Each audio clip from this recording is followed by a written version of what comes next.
또한 하나님께서 우리에게 주신 하나님의 말씀은 여호수아 7장 1절부터 11절까지입니다. 그 중에 11절을 함께 받들어 읽습니다. 시작. 이스라엘이 범죄하여 내가 그들에게 명령한 나의 언약을 어겼으며 또한 그들이 온전히 바친 물건을 가져가고 도둑질하며 속이고 그것을 그들의 물건들 가운데 두었느니라. 아멘.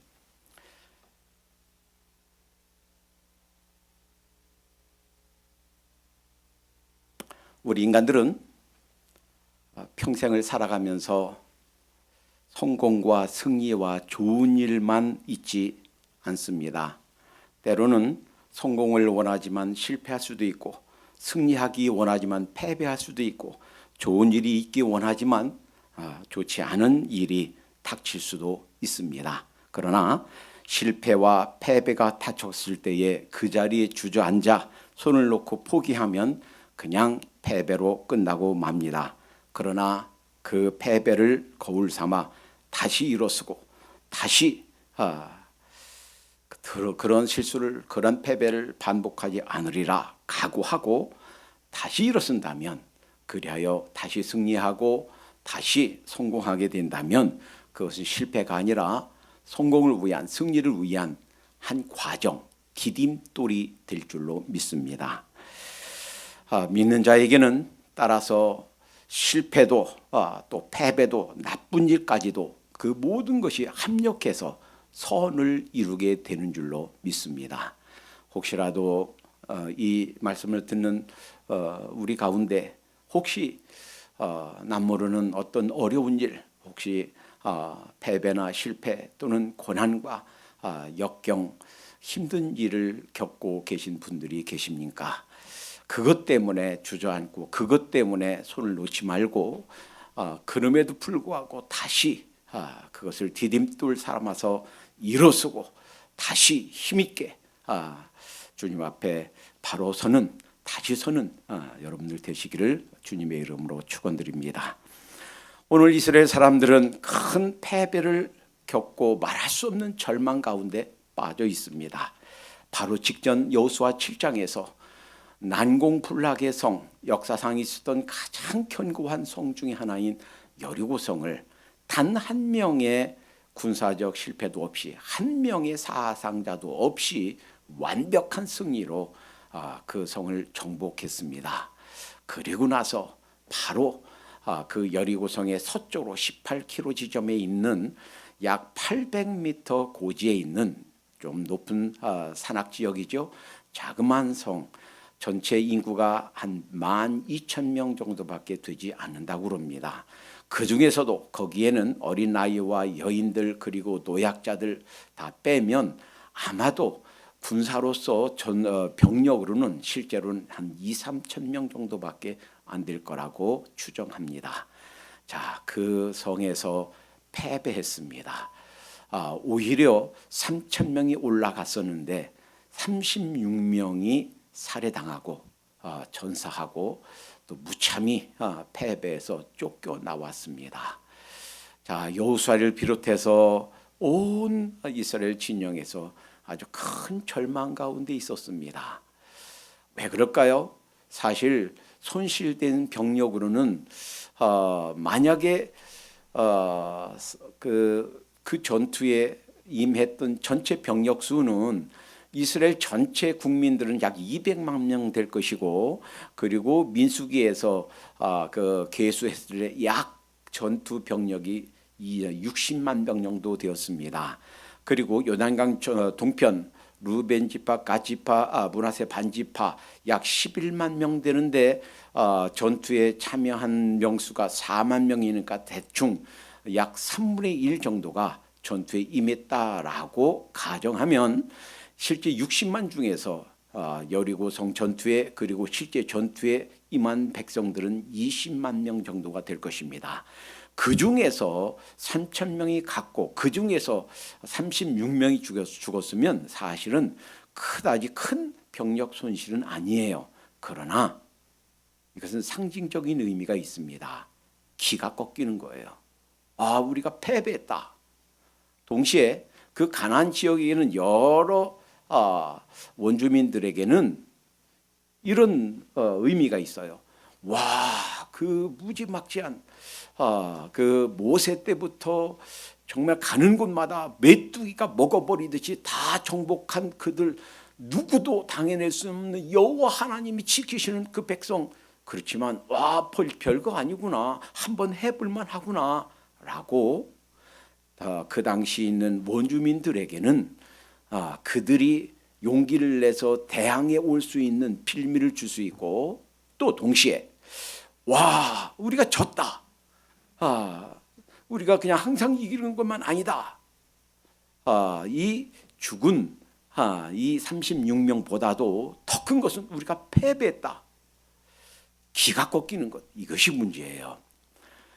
기가 꺾이면 사실은 더 많은 병력이 있어도, 더 많은 군사 무기가 있어도 결국 지게 됩니다.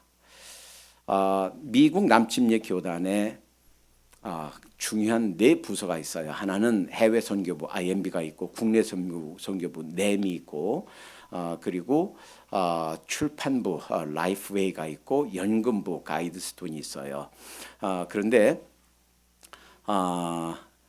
그 라이프웨이 미 납침례 교단 출판부죠. 여기에서 조사를 했어요. 2014년이죠. 2014년에 미국 전 그 개신교 교단 중에서 문 닫는 교회가 한 해에 3,700개 교회였습니다. 그런데 새롭게 개척되어지는 교회는 4,000교회 돼요. 그러니까 2014년도만 해도 약 문 닫는 교회보다도 새로 개척되는 교회가 한 300개 정도가 더 많기 때문에 교회가 더 불어나고 있었지요. 그런데 5년 뒤에 2019년 통계는 역전되었습니다. 1년에 문 닫는 교회가 4,500개 교회가 됩니다. 그리고 새롭게 개척되는 교회가 3,000 교회 됩니다. 그러니까 2019년도에는 약 1,500개의 교회가 매년 사라지는 거예요. 2019년은 팬데믹이 오기 전이었습니다. 아직 지금 팬데믹이 계속되고 있어서 작년 2000년도와 2001년도 통계는 아직 안 나왔어요. 이 팬데믹이 끝나고 나서 어떨지는 사실은 아무도 예측을 할 수가 없습니다. 그런데 왜 그렇게 문 닫는 교회가 많은가요? 무엇 때문인가요? 단 한 가지 때문이에요. 목회자와 성도들이 기가 꺾이기 때문이에요. 우리 교회가 이곳에 오기 전에 몇 년간 이 자리가 비어 있었습니다. 이 자리에 있던 교회 이름이 우리 교회예요. 처음에 우리 교회, 이 교회 이름이 우리 교회예요. 한때 한 100명을 넘어섰다고 그래요. 그런데 어느 날 어떤 사정에 의해서 많은 성도님들이 빠져나갔습니다. 한 10명 정도 남았대요. 그래서 그 목사님도 그 성도님들도 그냥 문 닫고 떠났다고 그럽니다. 그래서 얘가 비어 있었어요. 그래서 우리가 들어왔어요. 많은 경우 문제는 다른 데 있지 않아요. 기가 꺾이는 데 있어요. 담임 목회자와 소수의 몇 사람만 있어도 교회는 문 닫지 않습니다. 왜 그런가요? 교회의 주인은 누구예요? 주님이세요. 내가 이 반석 위에 내 교회를 세우리니, 마태복음 16장 18절 예수님이 말씀하셨어요. 그래서 예수님이 직접 돌보시기 때문에 결코 없어지거나 망하지 않습니다. 그런데 무엇 때문인가? 왜 이렇게 포기하고 손 내려놓는가? 기가 꺾이기 때문이에요. 이스라엘 사람들에게 그 작은 아이성 전체 아이들까지 다 해서 12,000명밖에 안 되는 아이성에서 패배했다 하는 것은 앞으로 계속되어지는 정복 전쟁에서 상징적인 의미가 있어요. 굉장히 중요한 사건이었습니다. 그런데 그 패배와 실수를 통해서 뭔가 하나님께 주신 음성이 있다, 그 의미가 무엇이냐 하는 것을 배운다면 실패도 그리고 패배도 큰 의미가 있는 줄로 믿습니다. 이들이 패배한, 이들이 실수한 이것이 무슨 의미가 있는가? 하나님께서 이 사건을 통해서 우리에게 들려주시고자 하는 음성은 무엇인가? 하나님께서 우리에게 가르쳐 주시옵길 빕니다. 오늘 7장 1절에 보면 이런 말씀이 있어요. 저는 처음에 이 말씀이 이상하다 하고서 찾아봤습니다. 1절에 보면 이스라엘 자손들이 바친 물건을 인하여 범죄하였으니, 이스라엘 자손들이 그랬어요. 자손들이 그러면 단수예요, 복수예요? 복수예요. 제가 그래서 이상해서 영어 성경 찾아봤어요. Children of God, 하나님의 백성들 복수예요. 그래서 히브리도 찾아보면 The Base Israel, 이스라엘 자손들 복수예요. 이스라엘 전체가 범죄했다. 그래서 처음에는 저는 그렇게 생각했어요. 여리고성을 공격하면서 아무런 칼 한 번, 화살 한 번 쏘지 않고 성이 무너졌고 큰 대승을 이루었고 단 한 명의 사상자도 나지 않고 완벽한 승리를 거두었는데, 막 가서 공격하다가 좋은 물건, 좋은 거 이렇게 많이 in my pocket 감추고 했나 보다라고 생각할 수가 있는데, 1장 1절 조금 지나서 가보니까 이상해요. 이렇게 표현하고 있어요. 이스라엘 자손들이 바친 물건을 인하여 범죄했으니 이는 유다 지파 세리의 증손 삽디의 손자 갈미의 아들 아간이 바친 물건을 취하였습니다. 한 명이에요. 한 명. 그 범죄한 사람은 누군가? 한 명이에요. 여기에 하나님께서 우리에게 깨닫게 하시는 아주 중요한 강력한 하나님의 메시지가 담겨 있는 줄로 믿습니다. 무슨 얘기인가요? 한 명은 전체와 연결되어 있다 하는 거예요. 한 명은 한 명으로서 있는 것이 아니고 전체와 연결되어 있다 하는 거예요. 한 명이 전체 공동체이다 하는 거예요. 에베소 2장에 보면 벽돌 한 장 한 장이 쌓여서 이런 벽이 되듯이 우리 한 명 한 명이 연결해서 하나님의 교회가, 하나님 나라가 지어져 가고 있다 그랬어요. 이런 말이에요.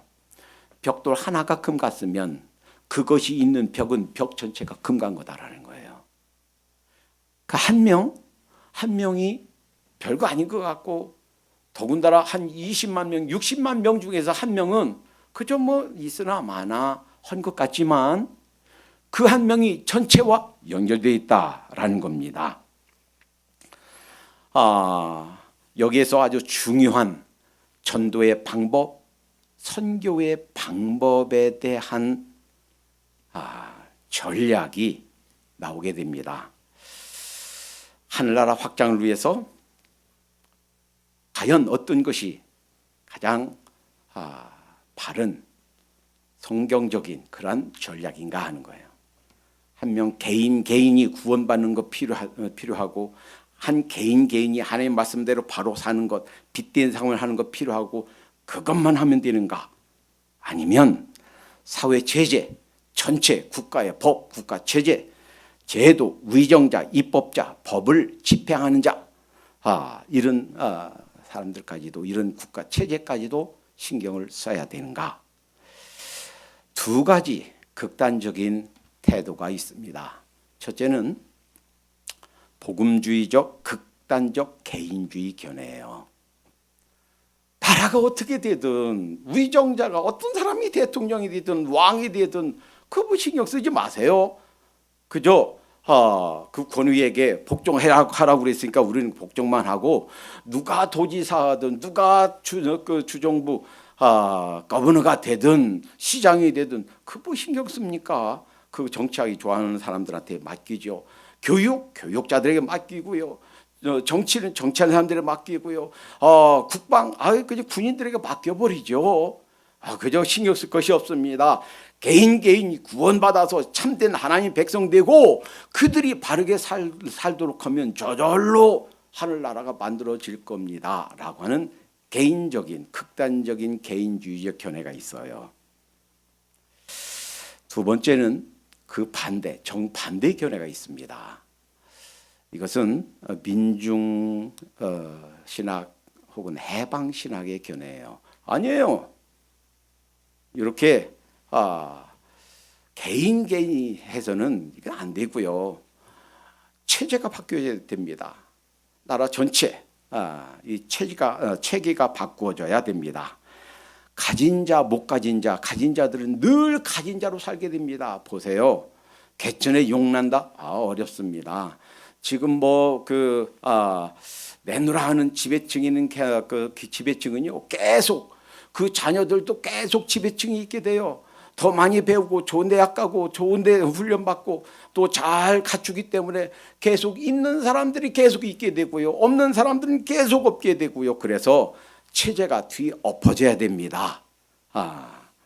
그래서 첫 번째는 개인 구원을 강조하고 두 번째는 사회 구원을 강조하는 두 가지 극단적인 태도가 있습니다. 여러분 어떻게 생각하세요? 어떤 것이 옳다고 생각하세요? 어떤 것을 옳다고 생각하는지 손들어 보라고 말씀드리지 않겠습니다. 그냥 마음속으로만 생각하세요. 결론부터 말씀드립니다. 어느 것이 맞았는가? 둘 다 틀렸습니다. 성경의 가르침은 둘 다 극단적인 견해가 잘못이다 라고 가르칩니다. 그러면 성경적인 가르침은 무엇인가? 둘 다 동시에 같이 해야 된다라는 거예요. 만약에 복음주의적 극단적인 개인주의 견해를 가진 사람들이 모든 크리스찬이라면, 미국과 한국의 전 세계에는 모든 크리스찬들이 극단적인 개인주의적 견해만 갖고 있다면, 그러면 이 사회 체계는 엉망으로 될 겁니다. 이 세계에 지금 존재하는 세력 중에 기독교, 지금 예수님에 대한 복음에 대한 아주 강력한 반대 세력이 두 개 있습니다. 하나는 이슬람 세력이에요. 다른 종교들은 힌두교, 불교 다른 종교들은 그렇게 기독교에 대해서 반감과 공격적이지 않아요. 그런데 유독 이스라엘 사람들은 공격적입니다. 만약에 그 가족 중에 여동생이 예수님 믿고 크리스찬이 되면 아버지가, 오빠가 그 여동생을 살해합니다. 이들은 한 손엔 코랄을 한 손엔 칼을, 그래서 자기들의 진리를 믿어라, 그렇지 않으면 죽어라, 이거예요. 처음에는 온갖 물질로 온갖 선심으로 다가오지만, 그러나 그 끝은 만약에 배교하면, 자기들의 진리를 떠나면, 자기들의 진리를 믿지 않으면 죽어라. 이것이 그들의 포교, 선교 방법입니다. 기독교에 대해서 정반대 세력이 이슬람이에요. 그리고 이들이 대한민국을, 한국을 이슬람 국가를 만들겠다라는 목표를 가지고 라마단 기간에 태극기를 걸어놓고 태극기를 개인이 가지고 금식하며 기도합니다. 그리고 남한을, 지금 한국을 이슬람화하기 위해서 온갖 갖가지 수단과 방법을 동원하고 있습니다. 또 한 가지 세력이 있어요. 공산주의예요. 공산주의와 기독교는 함께 서지 못합니다. 공산주의자들이 자기들이 존재하지 못한 이유가 기독교 때문이다라는 것 때문에 6.25 때 가장 먼저 살해 대상이 기독교 지도자들이에요. 월남이 공산화됐을 때도 가장 먼저 죽인 것이 기독교 지도자들입니다. 정반대 세력. 그리고 이들이 대한민국 남한을 공산화하기 위해서 온갖 노력을 다 기울이고 있어요.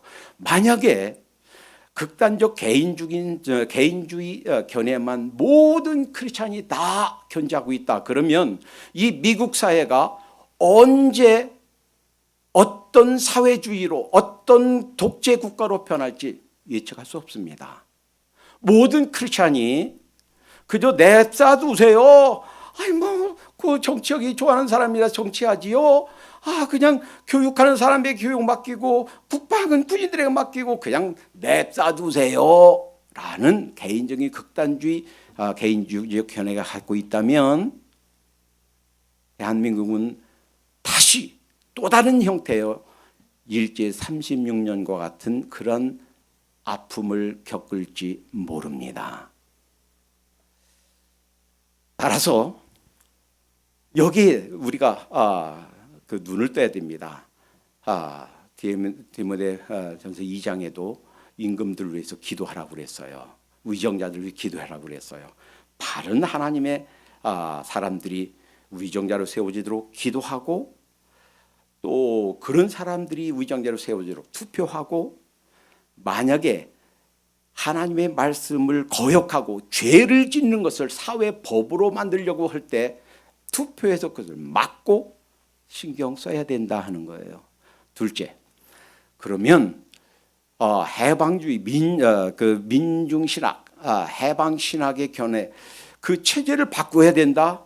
아니에요. 체제를 아무리 바꾸어도 개인이 변화되지 않으면 사회 변화되지 않습니다. 그것이 1945년 조지 오웰이 동물농장에서 쓴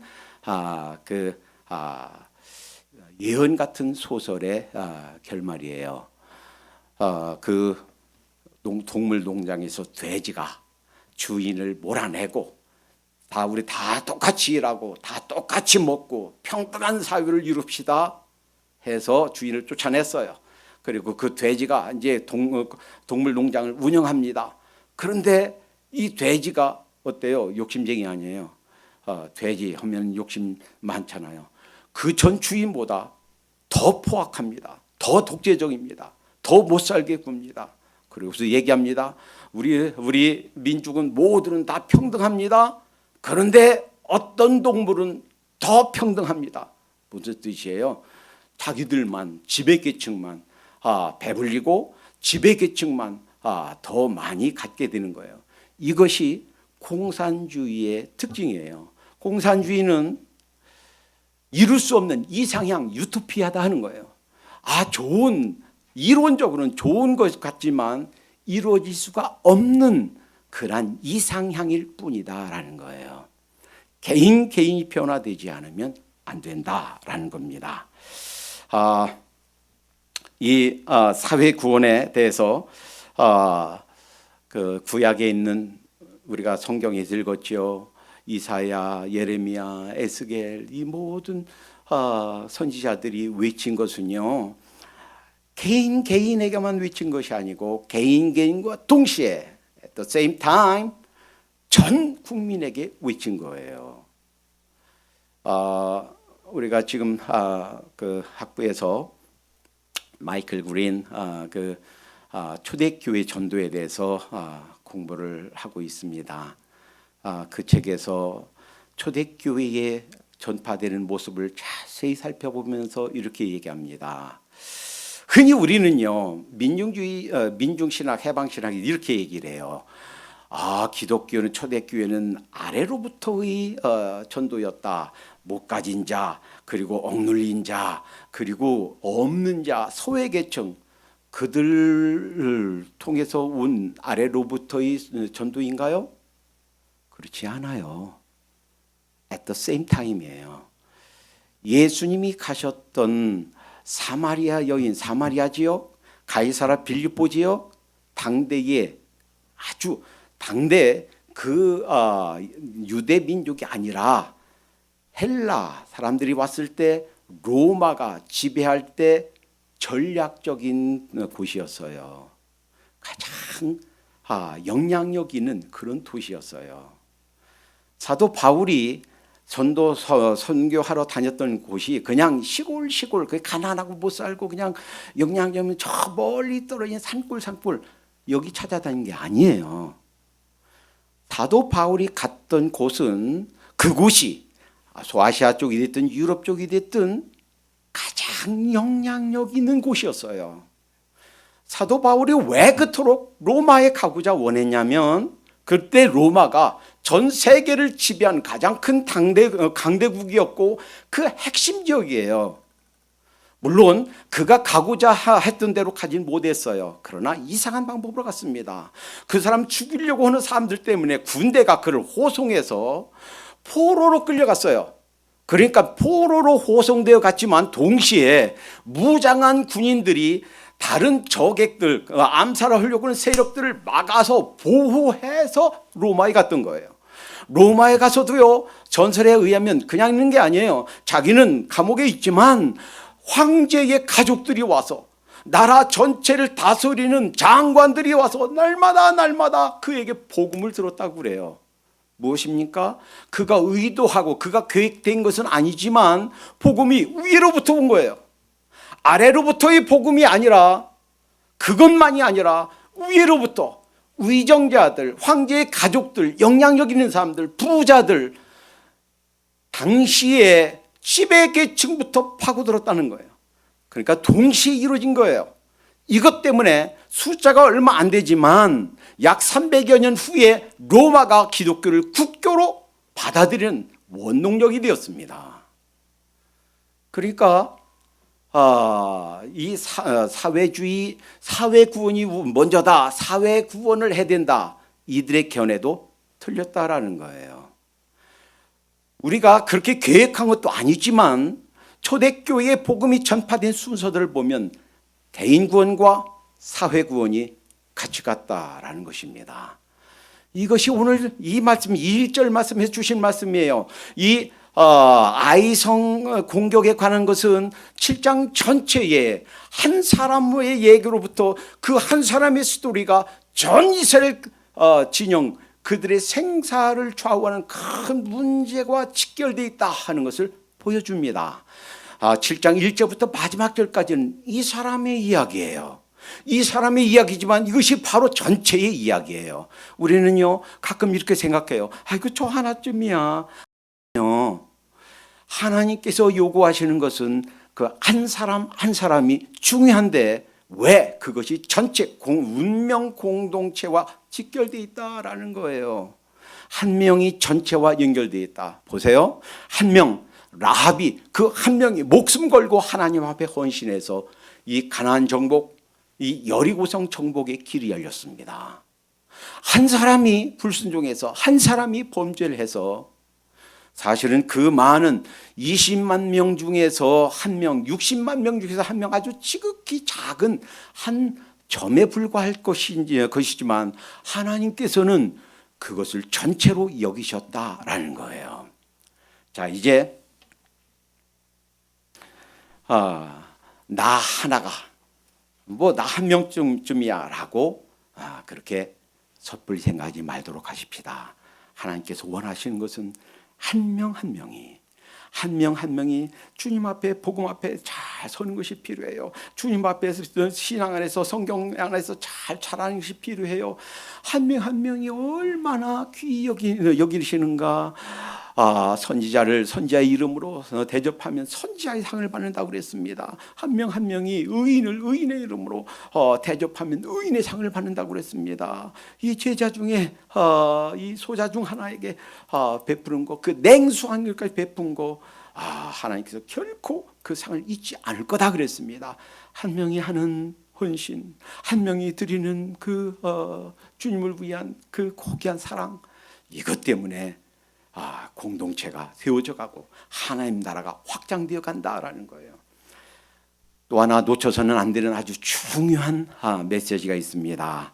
오늘 본문에 이스라엘이 범죄하여, 한 명이 범죄했는데 이스라엘 전체가 범죄했다고 이렇게 간주하신단 말이에요. 내가 그들에게 명령한 나의 언약을 어겼으며.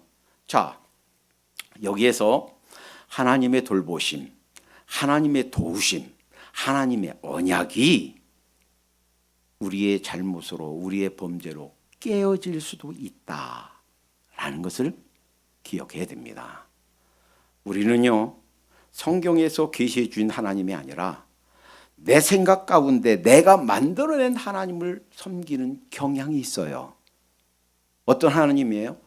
사랑의 주, 사랑의 주. 맞습니다. 사랑의 주님이에요. 그런데 내가 어떻게 행해도, 내가 무슨 짓을 해도 다 받아주신 하나님 아니란 말이에요. 사랑의 하나님은 맞지만, 그러나 손주가 할아버지 무릎에 앉아서 할아버지 이게 뭐야? 그 왜 털이 거기 있어? 할아버지 수염을 확 잡아다니고 할아버지는 안 아프지? 할아버지 뺨을 딱 때리고 이렇게 무례하게 굴어도 허허 이쁜 내 새끼 하는 인자한 할아버지 같은 하나님이 아니란 말이에요. 잘못하고 돌아오라, 죄를 버려라, 버리고 회개하라, 돌이켜라 라고 하는데 돌아오지 않으면 거기에 성전이 있어도, 성전 제사가 있어도 이웃 나라에게 망하게 하시는 하나님이시다라는 거예요. 그 언약, 하나님께 주신 언약이 있어도 그 언약이 깨질 수도 있는 그러한 하나님이시다라는 거예요. 여러분, 십자가를 볼 때마다 주님의 은혜에 감격해야 됩니다. 그러나 동시에 하나님 앞에 두려움을 느껴야 됩니다. 무슨 의미입니까? 십자가가 뭐예요? 삼위일체 하나님, 제2위 성자 예수님을 십자가에 못 박은 사형틀이었습니다. 하나님께서 자신의 독생자 예수 그리스도까지 여러분과 저의 죄를 대신하여 죄 때문에 처형했다면 동시에 그렇게 사랑하는 우리들도 죄 가운데 있을 때 그 어떤 벌도 아끼지 않고 내리신다 하는 경고를 십자가를 볼 때마다 새롭게 느껴야 됩니다. 예레미야 31장 31절 32절은 하나님께서 새 계명, 새 언약을 말씀하시면서 나 여호와가 말하노라 날이 이르리니 내가 이스라엘 집과 유다 집에 새 언약을 세우리라.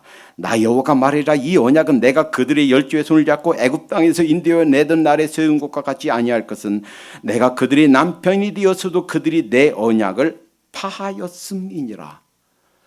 내가 그들의 남편이다. 이스라엘 족속들에게 하나님 백성들이 말씀하시는 거예요. 내가 그들의 남편이다. 그런데 그들이 범죄하고 그들이 내 뜻을 따르지 않아서 언약이 깨졌다라는 거예요. 그래서 새 언약을 세우겠다라는 거예요. 예수님이 잡히시기 전날 마지막 만찬을 하시면서 이 잔은 내 피로 세우는 새 언약이다라고. 그러니까 그렇구나.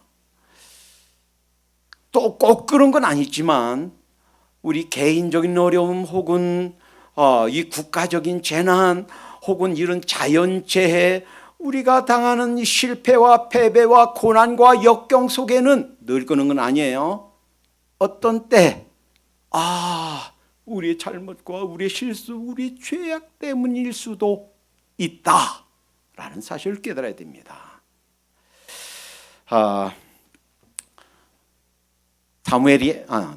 솔로몬이 하나님께 성전을 지어 봉헌했습니다.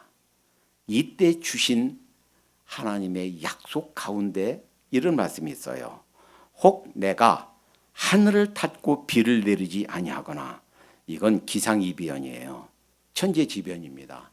비 오는 거 지금도 이 과학에 이렇게 발달되어 있어도 비 오는 거, 바람 부는 거, 허리케인 오는 거, 터네이도 오는 거 막지 못해요. 단 한 가지 방법이 있다면 지금도 어디로 온다? 허리케인 캐러고리 4다 5다 어디로 온다 그러면 어디로 오는 그 통로를 해서 거기 빨리 도망가는 거 이거밖에 할 수 있는 게 없어요. 그것을 막는다? 허리케인 막는다? 못해요. 그러니까 이 천재지변도 하나님이 보내실 수 있단 말이에요. 하늘을 닫는 거 하나님이 하실 수 있단 말이에요. 늘 그런 건 아니에요. 늘 그런 건 아니지만 그럴 수가 있다는 거예요. 내가 하늘을 닫고 비를 내리지 아니하거나 혹 메뚜기로 토산을 먹게 하거나. 이거 흉년이에요. 이 흉년 우리가 또 물론 어느 정도는 농약치고 또 뭐 기계로 어느 정도는 할 수 있겠지만 근본적으로 이런 기근이 오는 거, 인플레이션이 오는 거 근본적으로 하나님이 보내실 수도 있단 말이에요. 혹 연병으로, 전염병이에요. 연병으로 내 백성 가운데 유행하게 할 때에, 그러니까 늘 그런 건 아니지만 어떤 병은, 어떤 전염병은 하나님께서 보내시는 것이 있을 수가 있다라는 거예요. 그때에 내 이름을 일컫는 내 백성이 그 악한 길에서 떠나, 그 죄의 길에서 떠나서 하나님 잘못했습니다, 용서해 주세요 라고 하나님께 돌아오면, 스스로 겸비하고 기도하여 내 얼굴 구하면 내가 하늘에서 듣고 그 죄를 사하고 그 땅을 고칠지라. 그러니까 우리가 당하는 어떤 실패, 어려움에는 내가 잘못한 것이 어떤 것이 있지 않을까 하는 것도 생각해 봐야 된다라는 거예요. 오늘 아이성에서 패배해서 이스라엘 전체에 어려움을 주었던 데는 두 가지 이유가 있어요. 첫째는 이들에게는 하나님이 인도하심이 없었습니다. 사실 그 다음 8장 1절에 보면 하나님께서 올라가라 명령해요. 근데 여기에는 7장에는 아무리 찾아봐도 하나님께서 올라가라 라고 하는 말씀이 없어요. 하나님의 인도하심이 없는 상태로 출발한 거예요. 그리고 이들은 정탐꾼을 보냈어요. 그 정탐꾼이 가서 보니까 얼마 안 되고 우스워 보여요. 다 갈 거 없습니다. 한 3,000명만 보내면 됩니다. 그래서 한 3,000명 보낸 거예요. 사실은 정탐꾼 보내기 전에 이들이 기도해야 됐어요. 그리고 혹시 그 성공의 여리고성 무너뜨리면서 혹시 난 모르게 잘못한 사람은 없는가? 누구처럼? 욥처럼. 욥은요, 어떤 축제를 벌이고 나서 10 자녀들 중에 혹시 부지 중에 그들이 잘못한 범죄한 거 없는가? 10 자녀들 숫자대로 하나님께 번제를 드렸다고 그랬어요. 그러니까 혹시라도 이 혼란 중에, 이 첫 번째 정복 전쟁 중에, 이 큰 승리 중에 혹시라도 우리가 뭐 잘못한 거 없는가 살펴보고, 여러분 승리에 취하지 마세요 라고 살펴보아야 됐어요. 근데 그런 일이 없었다는 거.